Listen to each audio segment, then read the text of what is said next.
I'd like to offer you a very warm welcome to the beginning of your course. And in this session, I'm going to introduce you to many of the aspects that we're going to be covering. And so I really want to say to you, don't be overwhelmed, because this is just an introduction.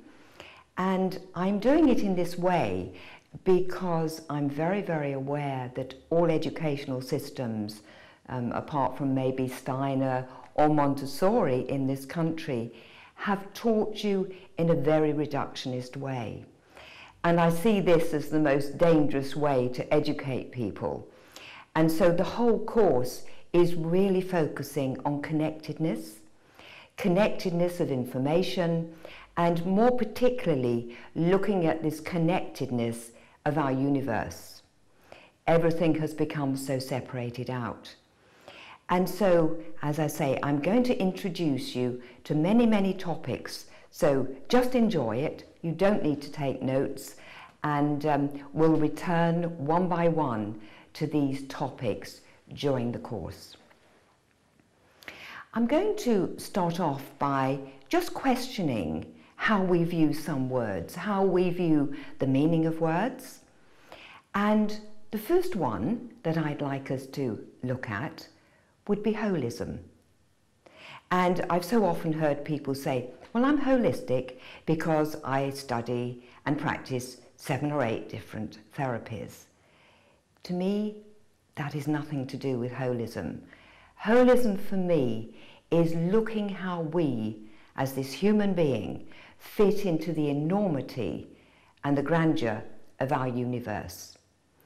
And we've had all of these subjects chopped up. I mean, for example, if you go to the East, astrology and astronomy was always taught together in the temples. Here now, they have very different references. You know, one is respectable, the other one isn't. So for me, holism is just looking at how we fit into all the minute rhythms and the larger rhythms on our planet and in our galaxy and in our universe. And within that, we can say, well, what do we mean about healing? How do we define the word healing? The Mayans have always said, if you wish to remove dis-ease, then you must be able to fit in with all of your rhythms. That's how your body functions. You need to look at it in that way. And so we're going to have to say, well, you know, what is this that connects us all?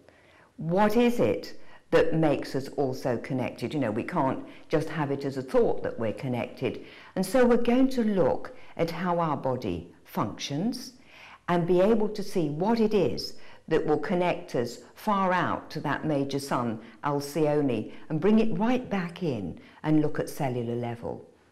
There's nothing that we're going to talk about in this course that we don't bring right back and look at it in each and every cell, because we're talking about changing the way our body functions.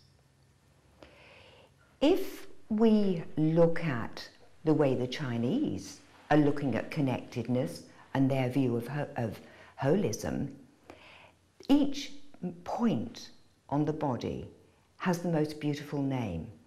And I've spent hours sitting with Father Hla when he was explaining the meaning of so many of these names.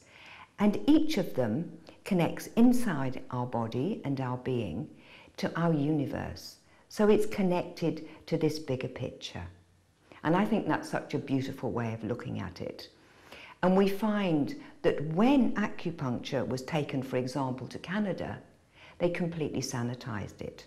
So they brought these points down just to being parts of the body that were connected to the liver, etc.